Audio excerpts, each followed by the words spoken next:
Kelompok Hamas menerapkan modifikasi taktik dalam perang melawan Israel di Gaza. Selama Juli 2025 ini, rentetan tembakan mortir, bom jarak jauh yang dikendalikan dari kejauhan, hingga serangan terhadap kendaraan militer menunjukkan satu pola baru. Taktik perang Hamas tengah bergeser. Pergeseran ini bukan sekadar variasi senjata atau perubahan lokasi serangan. Lebih dari itu, Hamas mengubah taktik dari pertempuran konvensional menjadi pertempuran gerilya yang lebih terdesentralisasi, tidak terduga, dan lebih mematikan. Hanya dengan senjata bekas, mereka bisa menyerang Israel Defense Force atau IDF, bahkan di tempat yang sebelumnya dianggap aman. Seperti apa taktik baru Hamas ini? Simak jawabannya dalam video berikut.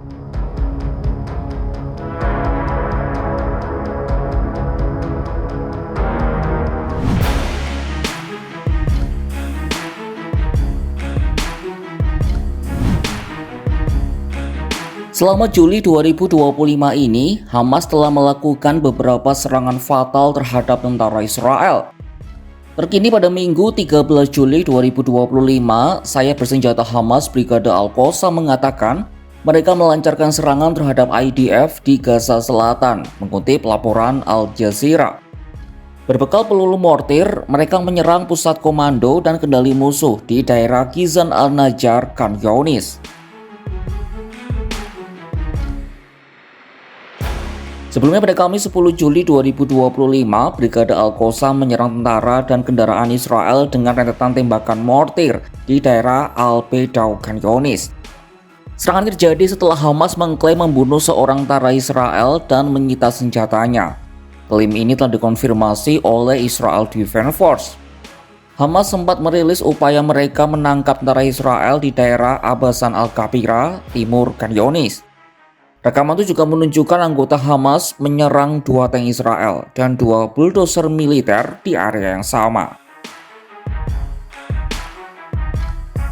Serangan Hamas paling mematikan terjadi pada Selasa 8 Juli 2025 ketika 5 tentara Israel dilaporkan tewas dan belasan lainnya terluka usai terkena ledakan bom rakitan Hamas di Beit Hanun, Gaza Utara.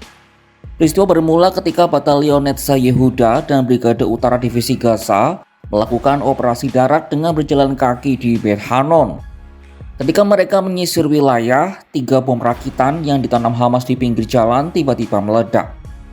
2 bom pertama meledak dalam waktu berdekatan, disusul bom ketiga beberapa saat kemudian dan diikuti sejumlah rentetan tembakan.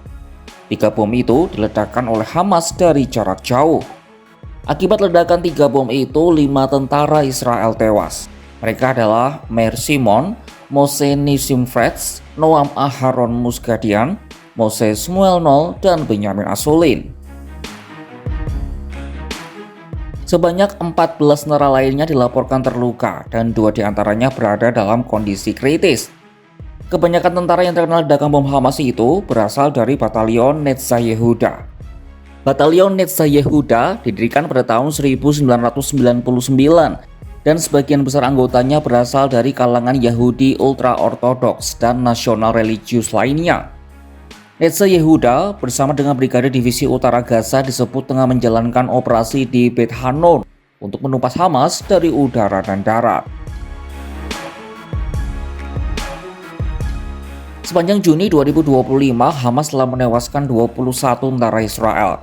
Kebanyakan tentara Israel tewas karena terkena alat peledak yang banyak ditanam Hamas di gedung, pinggir jalan, maupun dilempar langsung ke arah kendaraan lapis baja Israel.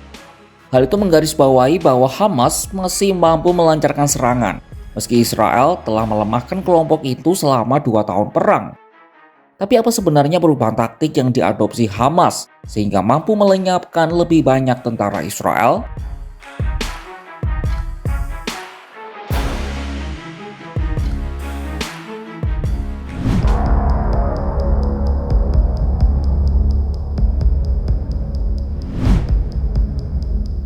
Hamas sudah berkali-kali babak belur dihantam berbagai serangan Israel. Pemimpin-pemimpinnya terus dihabisi. Tapi selama 2 tahun perang ini berkecamuk, Hamas terus merubah taktik tempurnya melawan Israel. Kali ini serangan berlapis yang dilakukan kelompok tersebut mengindikasikan bahwa pola tempur Hamas telah berbeda dibandingkan bulan-bulan sebelumnya. Hamas tak lagi mengandalkan serangan roket besar-besaran atau pertahanan teritorial. Hamas memang masih menggunakan taktik gerilya, tapi kini telah dimodifikasi. Kelompok itu memecah diri menjadi jaringan sel kecil yang bergerak bebas, menggunakan medan kota sebagai penutup dan menargetkan kerentanan pasukan Israel. Ziv menambahkan tekanan pada logistik militer Israel memungkinkan Hamas mengeksploitasi celah keamanan, bahkan ketika mereka dalam posisi lemah. Hamas sendiri menyebut strategi baru mereka sebagai perang gesekan. Ini adalah kampanye jangka panjang untuk terus menekan Israel, merebut senjata, dan menciptakan teror terus-menerus di medan perang. Salah satu cara menyebarkan teror adalah lewat penculikan tentara Israel. IDF juga harus menghadapi serangan Hamas dari area yang sebelumnya sudah dianggap aman. Mereka melakukan serangan mendadak, berbekal bahan peledak mereka yang melimpah, yang sebagian besar berasal dari amunisi yang dijatuhkan IDF di sana.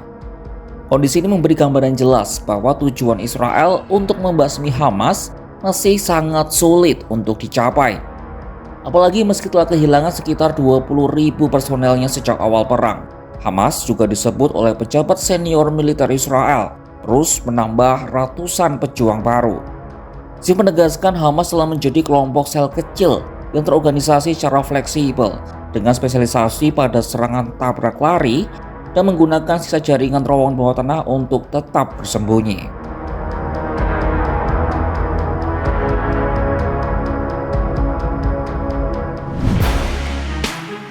Taktik Hamas bergeser dari pertempuran terbuka menjadi serangan gerilya. Mereka tak lagi mempertahankan wilayah, melainkan memburu celah. Serangan kini datang dalam gelombang kecil namun terorganisasi, memanfaatkan medan kota dan senjata rakitan. Meskipun kehilangan ribuan pejuang, kelompok ini terus merekrut dan menyusun ulang kekuatan. Serangan terhadap kendaraan militer, penyergapan, dan peledakan jarak jauh menunjukkan adaptasi cepat di lapangan.